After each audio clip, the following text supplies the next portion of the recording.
Good evening and welcome to Real Talk, where every Sunday night we offer insight, education, and resources to in home child caregivers and those in their world. This is the children, the parents, the extended family, and everyone who loves them.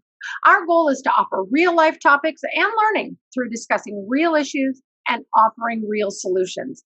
And tonight I am excited to welcome back a guest that we've had a couple times before and who everybody loves hearing from because we always end up talking about something that is on everybody's mind. And it's always related to getting paid and how all that works. So, welcome back, Rachel. It's good to have you again. Thanks, Tanya. I'm so glad to be here. Absolutely. So, Rachel works with Homework Solutions, and Homework Solutions specializes in anything and everything around domestic taxes related to employment of staff in the home. And so, we're going to share with you tonight some really great information about updates because of 2021, maybe some updates because of the administration change. But before we hop into that, how you holding up, Rachel? You're a mom and you got kids at home and you work from home and most people are still remote schooling. How you hanging in there? I'd say what I always tell people when they say, "How are you?" I say, "Good considering," right? Because that's really all any of us can give right now. You Right? know, doing well as far as other people are concerned in this country that are certainly having a harder time than me. But to any other mom or any of the nannies out there that are doing remote schooling, it is a new skill set, isn't it? I am Mhm. so thankful that we have a nanny that is helping my husband and I do that so that we can still work. And my hat is off to him. Mhm. Yeah, it's a lot of challenge and God bless these nannies who are rising to that need for all the families across our country. I'm old enough that when my kids are remote, they can pretty much do it on their own, and I'm not sure how well I would do working and managing that. So yeah, You have to call in a pro. You really right. do. Yep. Hats off to all the nannies out there who are making it happen for families. Yeah. So we're going to talk tonight kind of about some of the things. What's new for 2021? A lot of people in our industry, we get it that, maybe the threshold for what's acceptable for cash without taxes might change every year. A lot of people know, like, oh, with the reimbursement for mileage and stuff, that kind of changes yearly, right? But there's actually a lot more that you have to look at and consider. And so I really want to kind of talk about that and kind of the big changes that are coming up. Um, so let's start with maybe the more common one. What is kind of the wage threshold for FICA taxes and healthcare reimbursements and all that stuff, that we kind of know changes? Where is that at for this year? Sure. So the threshold that most people are familiar with last year was 2,200. It's going to 2,300. That's the threshold for when FICA taxes are assessed. So usually the employer pays half, the employee pays the other half of this tax, and these are for social service programs like Medicare and Social Security, and that's one most people are familiar with. It's not that there aren't other thresholds lower than that, but those generally apply to the family. Things like unemployment thresholds. And, always like to throw in that anything over $600, the IRS would like to see you claim on your income taxes, even if you weren't subject to things like FICA taxes. So those are sort of some basic thresholds to keep in mind. But yeah, it did go up about $100 this year for the FICA tax threshold. Mhm. You brought in another great one, mileage went down actually a little bit, I guess, from all of us driving our cars a little less this last year. Right. That's down to 56 cents a mile. Has to do with not just gas, but wear and tear on your vehicle. And then also, as far as health reimbursements go, that bumped up a little bit as well. For an individual using something called a QSERA, which is a really long, like it's a qualified small employer health reimbursement arrangement, Wow. hence our acronym. Um, those went up just a little bit. For an individual, a family could contribute as much as $5,300 for this tax year. If they have a family plan, maybe you and your spouse, you and your kids, etc., You can actually go up to 10,700.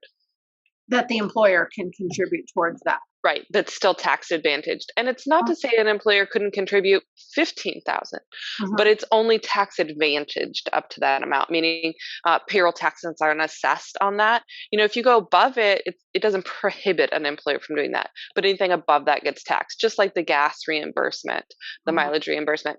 If they reimburse you at 70 cents, they can do that, but only that first 56 cents a mile is not subject to the tax. Mm-hmm. And so, question around this for those that might not know or understand this: if they're paying above that threshold for reimbursement, is the tax assessed on then the whole amount or only the difference? Only the difference, only the delta, Mhm. and it's assessed just like it was extra wages. So let's use the mileage one because people are more familiar with that. If a family says, we're going to go ahead and just reimburse you $1 for every mile, only that first 56 cents you can think of as being sort of tax protected. And Okay. then the rest of it is going to be taxed just like they added that to your regular rate of pay. So it's Mhm. taxed just like income. Okay. Very good. So, a lot of the things that we talk about around taxes when we're discussing these things, we talk about them in generalities because they apply all across the country. But sometimes things are individual to specific states. So there any states that have had any changes that our audience might need to be aware of this year? Yes. States are getting more and more involved, even cities and counties. We're starting to see a lot of movement in the domestic employment space because broader reaching federal bills haven't made it through Congress. Mhm. And so other locations are deciding to sort of take up that on their own. So, Mhm. yes, not only have we seen some already, we will continue to see some now through the end of 2021 and in all of the years to come, right? So, yes, we generally, because of audience, are speaking to federal laws and sort of highlight this and that, but it doesn't mean that you shouldn't research things from where you are. Mhm. For instance, we have state tip sheets that go into that. But some highlights: DC has a new sick leave law.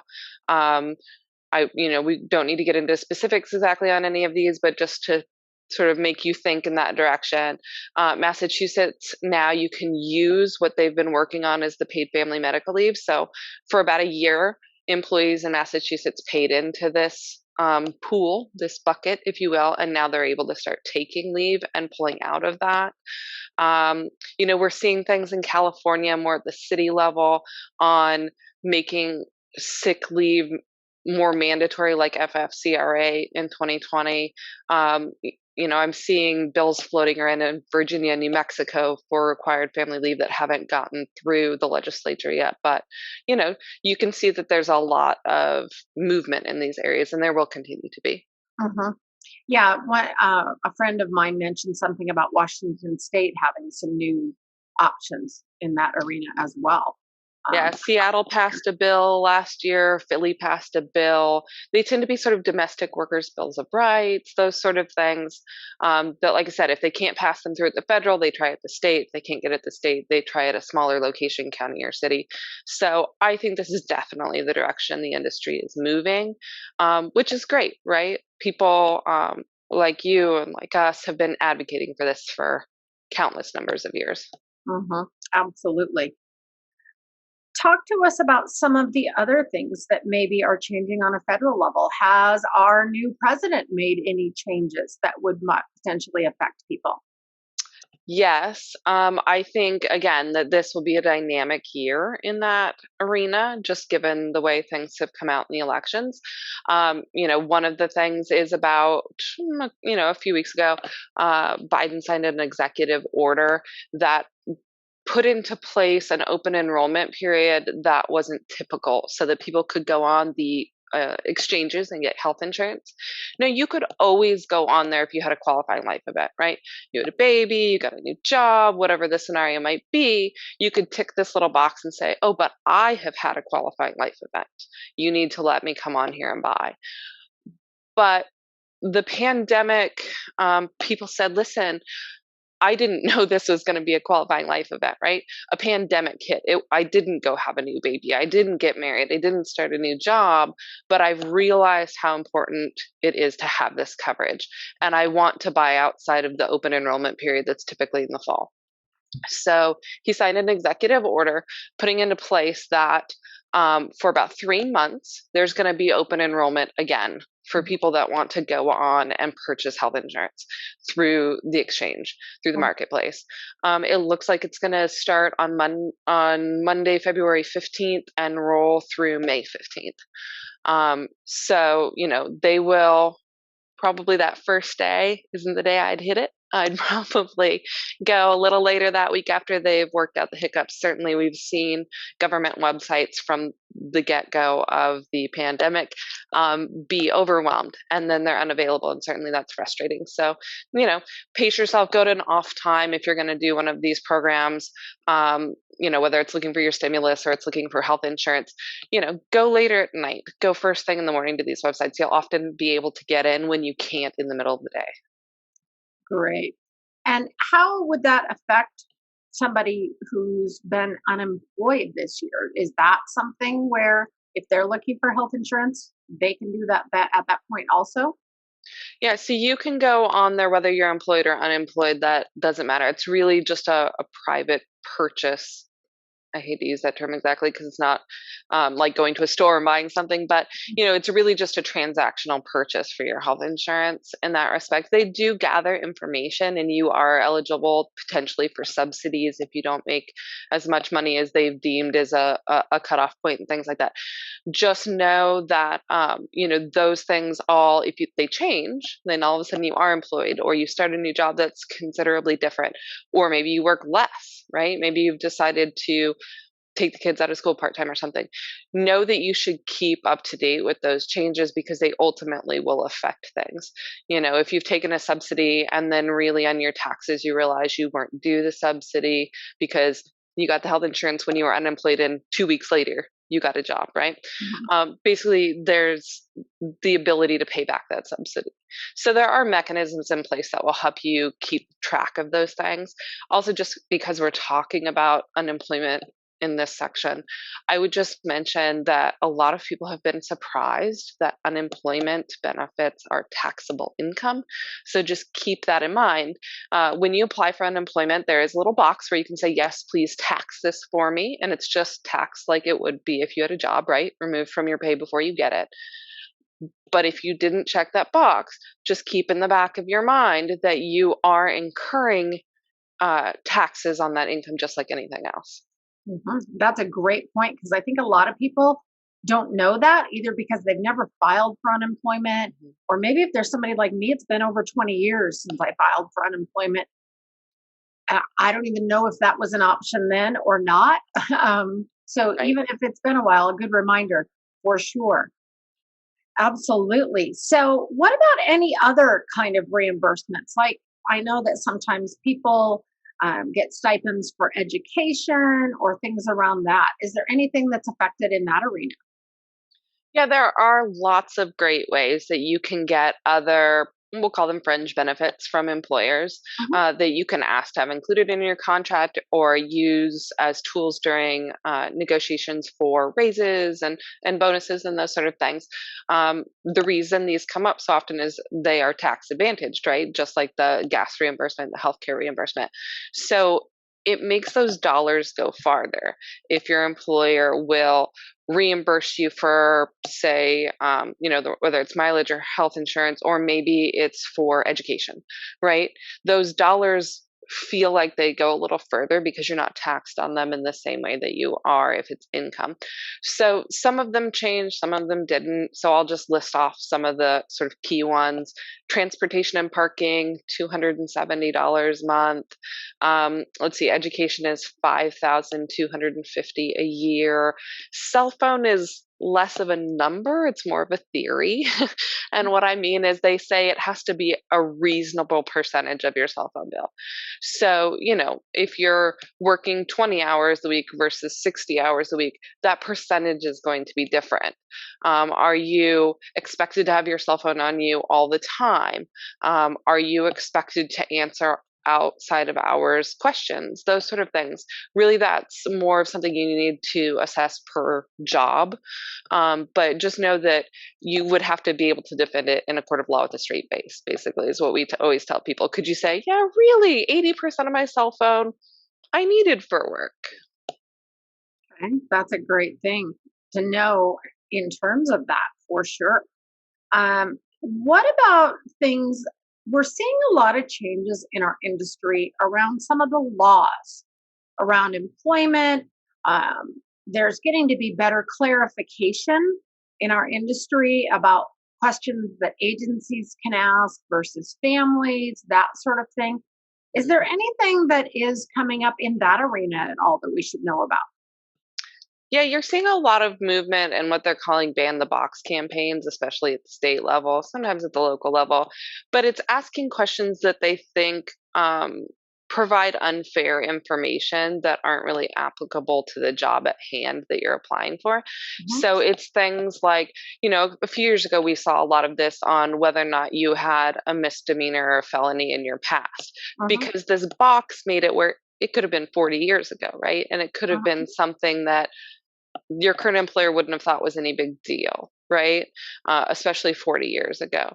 And now it's really, and that was centered more around ethnicity. It was, we certainly have higher rates of incarceration in people of color, and that's unfair to hold everyone to that same level of check the box when society doesn't operate that way, right? Mhm. So it was giving people of color not as much of an advantage in the workplace and getting in the door to a job.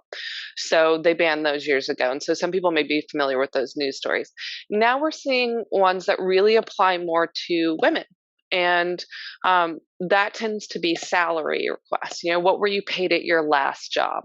List the salaries at your last 5 jobs. Those sort of things are where we're seeing it now, because there is this sentiment that if you provide that information, that it keeps you there, that there's not the ability for advancement.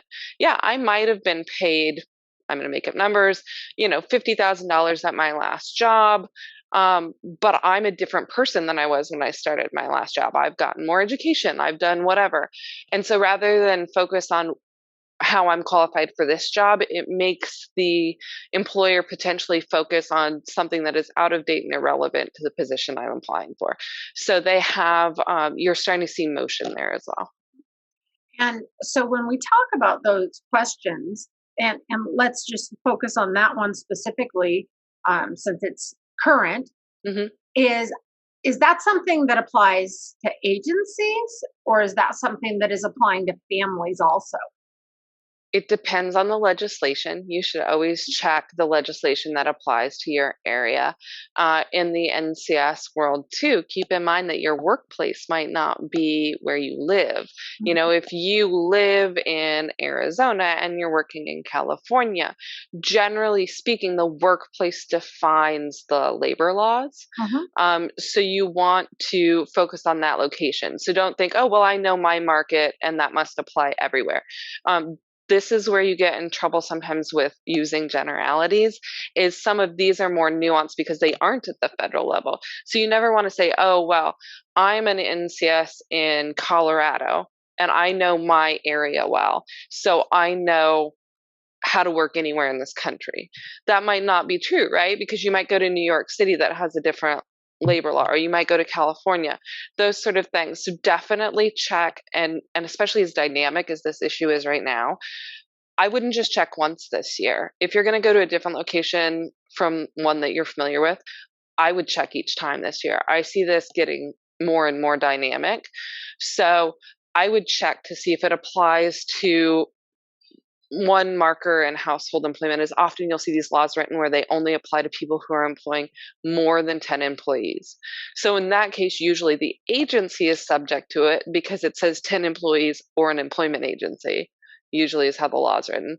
But then a family isn't, probably, unless you're working, an upper echelon of income. But mhm. so really look at the nuances of that job. And of course, if you need help, give us a call. Yeah, absolutely.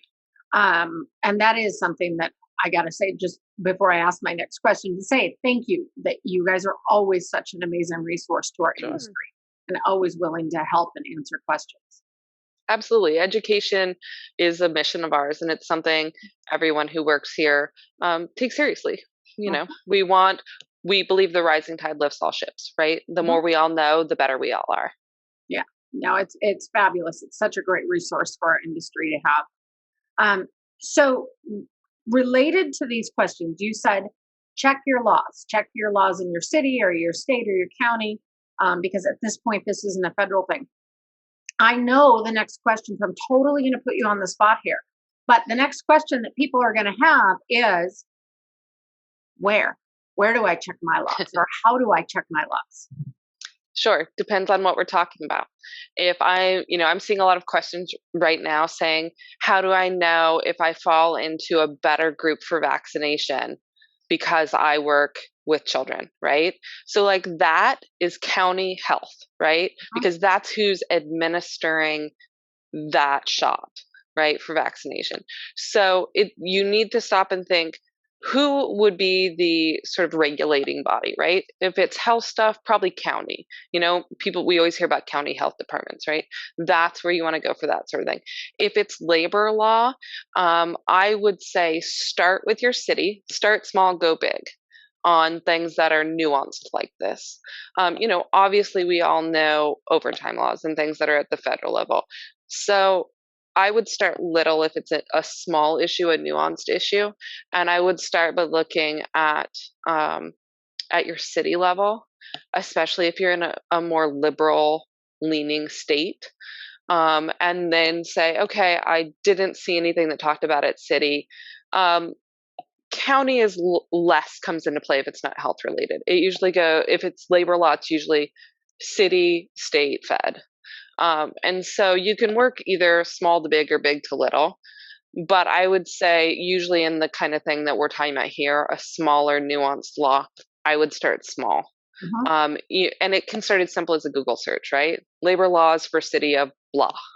Okay. Household labor laws, if you want to be more specific. Okay, great. That's a great suggestion because people ask me questions all the time, and usually my first response is, "Did you Google that?" And Google's not the be all and end all, but it's sure a great place to start many times. A lot of the time it'll at least point you in the right direction, right? Mhm. You'll see, wait, there was something mentioned about this in this city 2 years ago, but why can't I find anything else? And Mhm. often what that means is it's a breadcrumb. It means it was brought up in legislation and it never went anywhere. It didn't pass, right? Mhm. So if you see things like that, it's your first indication, yeah, maybe there was discussion, but nothing happened. If you see, household labor laws for, I don't know, Colorado, um, and you see the same thing coming up over and over again with different dates of people's blogs or whatever on it, you know that probably it did go somewhere because people are talking about it. Okay, great. That is a great tip in terms of, if somebody says, I only found one little thing about it, and it's 2 years old, that's good to know. Right. Uh, what else? Is there anything else around taxes, around changes, around laws about health insurance that has directly to do with labor? Anything else that our audience needs to know before we wrap up for tonight? Sure. I'm probably dating myself here, but some of you may remember the thing on the TV that said "Stay tuned" when they were getting ready to tell you something. Right. Um, it's true. This year is going to be dynamic. We are in a situation that is just unprecedented, right? We have a global pandemic that may or may not be fixing itself, right? Depending on how it all plays out and vaccination and immunity. We have unemployment that we've never seen. We have this strange shift, particularly in our industry, Mhm. where other industries got less busy, and in some ways we got more busy. Or if we didn't get an increase in business, we had to pivot and do different things that were maybe similar to what we did, but not right on point. Um, FFCRA is a really great example of this. Last year, people had to pay federally mandated sick time for coronavirus. Now, this spring, it's encouraged, but it's optional. But as you noted earlier in the program, we have a new administration, which is bringing in yet another level of change. We have new, you know, Congress sitting with different percentages of people. Mhm. So I think this will be a really dynamic year. And on a side note, the vice president um, did not successfully get it through, but obviously this means it's somewhere in her heart, a national domestic workers bill of rights. So I wouldn't be shocked after we get through some of this immediate stuff that has to happen as a nation, if we start seeing people revisit things like that didn't pass a few years ago, but now with the pandemic, people have said, wait, what do you mean I have certain obligations with my nanny or I don't? So I wouldn't be surprised if after we catch our breath, we kind of see these things creep back up that were underlined a little bit as we worked through the pandemic of people saying, wait, you've left household employers out of this altogether, or you've left household workers or people that care for the elderly or the very young out of your thinking in this. So I wouldn't be surprised if this is one of the more dynamic years we've ever seen. Huh. That'll be fascinating to see what comes up for sure. It will. Yeah. So I really appreciate you joining us tonight and sharing your expertise around this. It is always great to learn with you. So thank you for sharing some great takeaways. We really appreciate it. Yeah, I love coming anytime anyone has a question. By all means, please reach out. Happy to help. Absolutely. So before we jump off here, I'm going to put you totally on the spot again, but for our audience that's not familiar with Homework Solutions, give us just a real quick snippet of what exactly it is that Homework Solutions does. Absolutely, happy to. So, Homework Solutions has been around for about 30 years now, just shy of 30 years. We specialize in household payroll, which means that we also specialize in household HR and household taxes that are implications of that payroll, right? And so, usually the family enrolls with us, but we provide services to both sides, much like an agency does, right? So while the employer is technically our client, we still serve the employees that work with them, whether that's through information like this, or they can call us up and ask about their specific payroll, whatever it is. We really serve sort of both the caregiver and the family that employs them. And you don't have to be a Homework Solutions client to give us a call. You have a question, please reach out. One of our main missions is education. It's just something that we think if we can help and we know the answer, this is complicated, this is scary, right? You want to see somebody's blood pressure go up, say the word taxes, right? So by all means, if we can help calm that or answer a question or help two different people sort of understand why their situations are different from one another, we're happy to do that. Yeah. Yeah. And you guys do a great job of it. I love that education is part of your mission. And I certainly know that you have been amazing advisors to the students that go through the programs with Newborn Care Solutions. So I know they all appreciate it as much as I do. So if you have any questions around this topic or anything related to tax and labor law or the changes that are occurring, as Rachel said, in a very dynamic way this year, please put them in the feed and tag either Rachel or Homework Solutions or tag us at Newborn Care Solutions, and we'll make sure that you get those answers. If you want to watch this segment or any of our past segments, including several that Homework Solutions has been on all around tax and employment and getting paid, you can find those over at newborncaresolutions.com and click on the education tab, or you can check us out now on our new YouTube channel and just put in Newborn Care Solutions to find us. So thanks for joining us and have a fantastic evening.